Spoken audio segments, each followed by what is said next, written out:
purposely set up that microphone with the lectern there because that's where Annette always stood to read in the services on Sundays.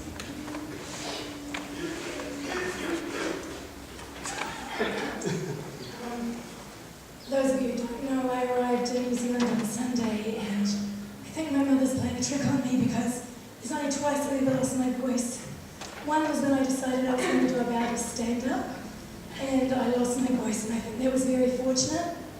And now I've lost my voice on the day that I had to give my mother's eulogy, so I think the last laugh is on me. But the thing that my mother knows about me is it won't matter. I'm still going to speak, and I'm probably not even going to abridge what I was going to say. So I am Barry and Annettes' eldest child, Fiona. I am the reason this funeral is so delayed. I'm always causing trouble, and that's what I've been told since I was 1. My mother died unexpectedly whilst I was in Europe. When momentous, life-changing things happen back home, when you happen to be visiting another country, such things take on a very surreal quality. The life you left behind is frozen in memory, and it's difficult to conceptualise that you will not be stepping back into the exact life you left behind. Michael and I arrived home from Portugal on Sunday. For us, my mother's passing is not yet real. While I was wandering around Lisbon, a part of the world known for stunning ceramics and wonderful mosaics, I became aware that the patterns of the mosaic work on buildings and pathways are often quite different, depending upon where you're standing. There are patterns within patterns. Exquisite, smaller, self-contained patterns are components of an entirely different, complete picture. It occurred to me that life is like a mosaic. There are self-contained life experiences and patterns that together contribute to a person's whole.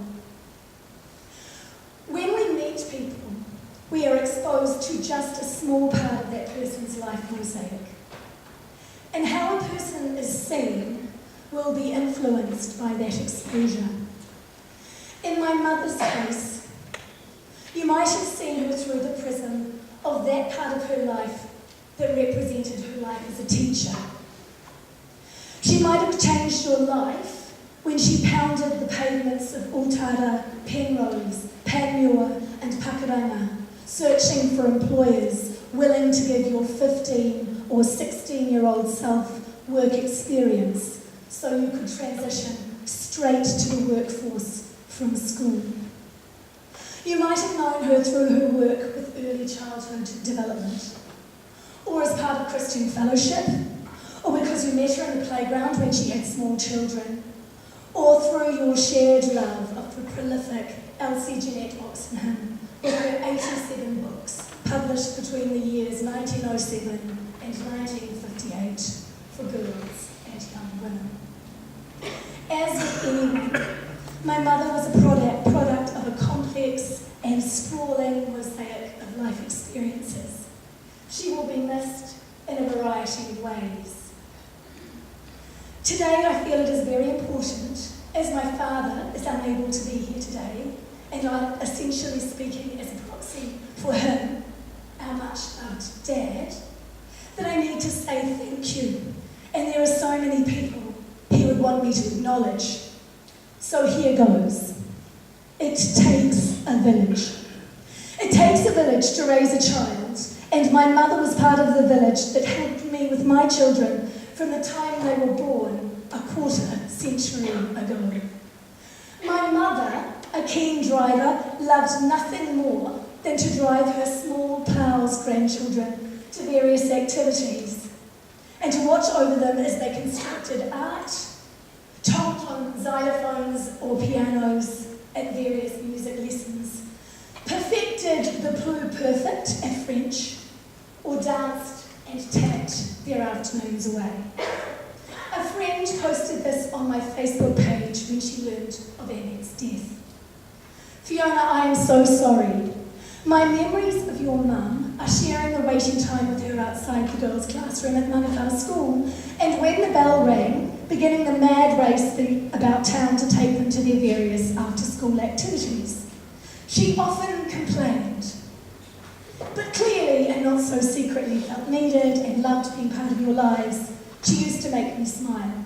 Much love to you all. This of all my many messages of condolence made me grin and seemed the most authentic. Mum did love to complain, but those of us who knew her best understood not to take this seriously. It was just her way. It was important to look for clues about what might really be going on. As my friend Debbie alluded to, although Mum often complained, the truth was usually somewhat different. She often simply wanted acknowledgement. So here I will repeat. Thanks, Mum. You were a brick. I could not have had my kids doing so many activities without your willingness to leap into a car and ferry those munchkins around. It takes a village. My mother had a village of helpers in the year before my father's death and in the years that followed. It has become clear to me over the past little while that many of you may not have been aware that you were part of a team. I've heard from some of you that you thought you might have been the only visitor my mother regularly had. My mother was born in 1936. She lived through a world war. She had an underlying feeling that things were somehow in short supply. And she was a little bit worried that if she let people know about the number of visitors and outings that she had, that those visitors and outings might disappear.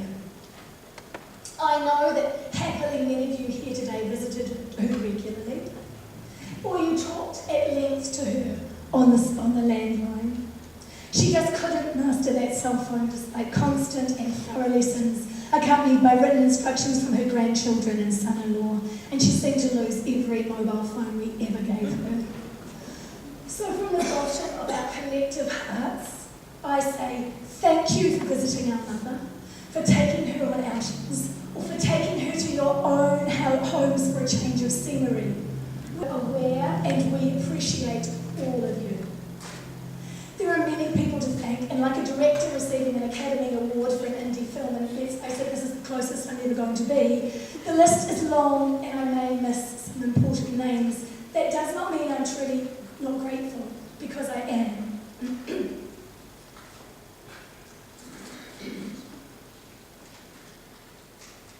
First, and most importantly, I need to thank the wonderful Michael. Many of you may be unaware, but in the year before Dad's death, it became apparent that my parents' leaky Meadowbank home was unassailable. Dad and Mum really wanted to shift into a retirement village. However, the house was pretty much in complete disrepair and was chocker, and I mean chocker, with stuff.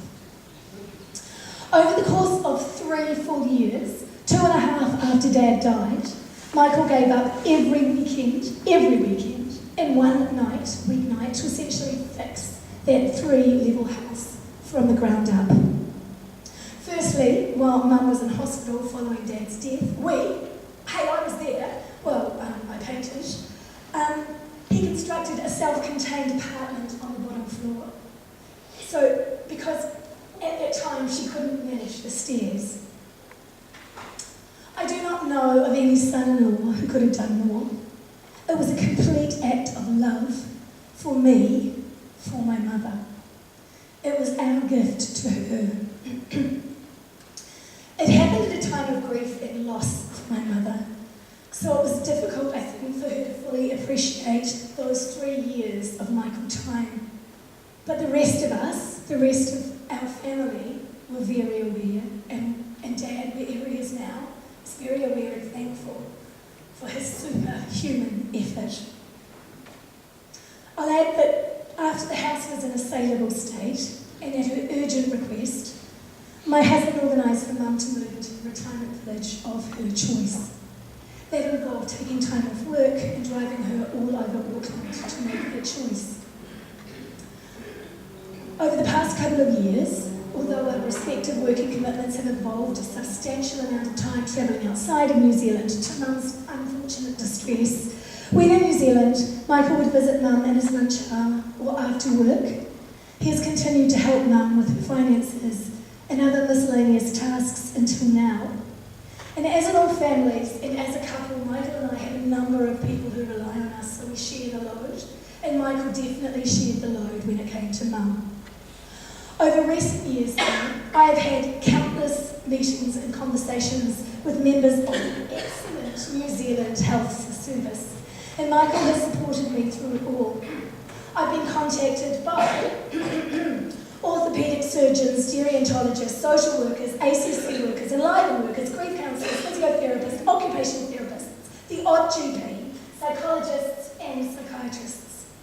It has literally taken a village of healthcare professionals to look after my mother. Her case was complicated and it was often hard to establish exactly what was going on. It has at times been a difficult, discombobulating road, and I need to thank so much those exemplary people. I am in awe of your professionalism and your ability to connect the dots. Mum was one out of the box, but as was established over many tests, look, she might have felt that she'd lost a lot, but she never lost at 7 marbles. Next, I need to extend my heartfelt and really heartfelt gratitude to Barbara and Brian Gould. I have no words, which my parents would have found astonishing. Okay, I found a few. You have been steadfast and tireless in the way you helped with all manner of things. You are simply wonderful. While Michael has been the chairperson of Mum's team of helpers, Barbara has been the captain.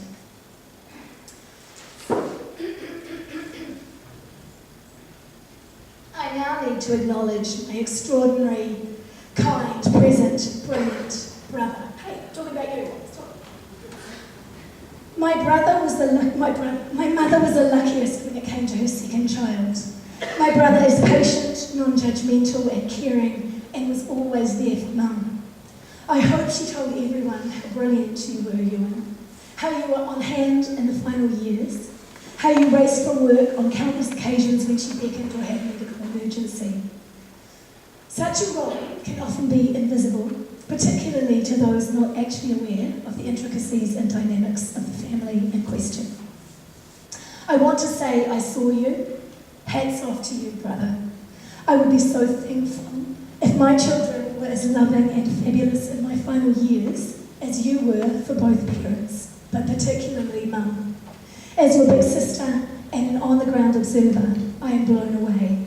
You have been the unsung hero. It is now time to say thank you from both Mum and Dad. To the Trinity Methodist Church congregation and the many, many, many of you who went above and beyond for my mother, thank you, thank you, thank you. To her friends, the Abbey girls, gate open thee, you made her life special. To my incredible parents-in-law, Gay and Keith, who picked Mum up and drove to Epsom on at least a monthly basis, gave her lunch and included her in their wider family gatherings. You gave her such joy. To the many of my father's friends and family who visited and helped my mother for my father's sake, you are amazing. To my sister, our mother adored you and you enriched her life. To my sister-in-law, who has just been astoundingly wonderful at this difficult, difficult time, when I was across the world and kind of useless, you handled everything beautifully. To Cassandra, who made her Sundays so much fun. What a star. To the people who are still storing my mother's possessions because her apartment was a little small for her accumulated precious books, thank you, and please let us know what we need to back up. You can have your basements and spare cupboards back now. To her lifelong friends from Masterton, Wellington and Napier, you mattered to her greatly. Deep gratitude to the staff and helpers at Highlands where every need was met. Food prepared, housework done, constant company and emergency help available, and where Mum was actually exponentially safer and happier than she had been in Meadowbank, even if that was not always her narrative. To Donna and Craig Little, Everyone should be so lucky to have extended family that includes you. You are stunning, and the funeral of both my parents have been exceptional because of you. To the Crichton and Plough's grandkids, you are the bee's knees. Your grandmother thought you were the best, and you actually are. Most of us here today were very present in my mother's life. She was underneath it all a very strong person and exceptionally good at managing to get what she needed, and was not at all afraid to ask for help, and that's an admirable quality. My mother, while having little time for new technology and advancement, was actually ahead of her time, a real greenie. She never threw anything away. She rejected plastic. She recycled old wrapping paper. She regifted presents. Behaviour we should all aspire to if we want to save the planet. My mother was a one-off. On behalf of all the Crichtons, thank you again for making her life rich, taking her complaints with a grain of salt, for seeing the truth and understanding that things were complicated, and above all for being so caring and kind. She was indeed a very fortunate person. It can take a village to make an older person's life fulfilling and interesting, particularly when there is a difficulty coming to terms with the reality of failing health and ever-reducing mobility. Luckily, my mother had more than a village of helpers. She had an entire